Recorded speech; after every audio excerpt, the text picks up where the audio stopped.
Satu orang wali nagari di Pasaman Barat telah ditetapkan sebagai tersangka oleh Tim Penegakan Hukum Terpadu atau Gakumdu Pasaman Barat pada 16 Oktober lalu.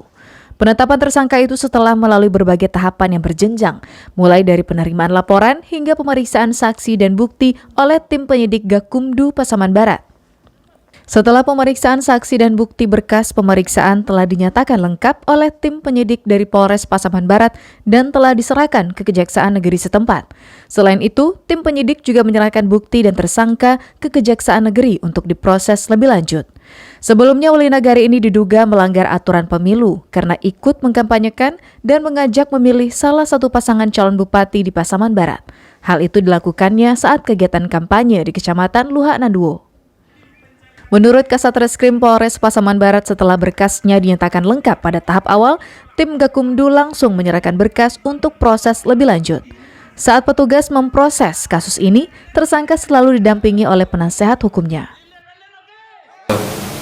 Terhadap pelanggaran pemilihan yang sudah kita lakukan penyidikan, dan hari ini kita melaksanakan proses penyerahan tersangka dan barang bukti ke Kejaksaan Negeri Pasaman Barat, karena sebelumnya kita sudah menerima P21 yang menyatakan bahwa berkas perkara yang kita ajukan di Kejaksaan sudah lengkap, dan hari ini kita sepakat untuk menyerahkan tersangka dan barang bukti ke Kejaksaan. Sementara itu, menurut penasihat hukum tersangka, kliennya akan menghormati proses hukum yang berlangsung.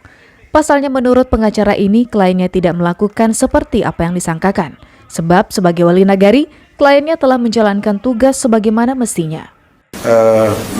Klien kami sebagai warga negara yang taat dan patuh kepada hukum, kami secara kooperatif mengikuti proses hukum yang sedang berjalan dengan dugaan yang dituduhkan kepada mereka.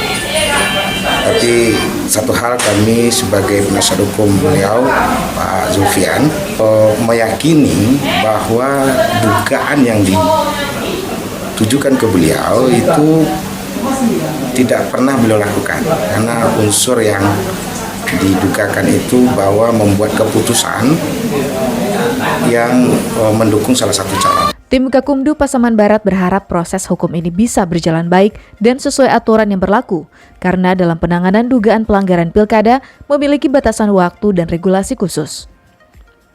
Ian Saputra melaporkan dari Pasaman Barat.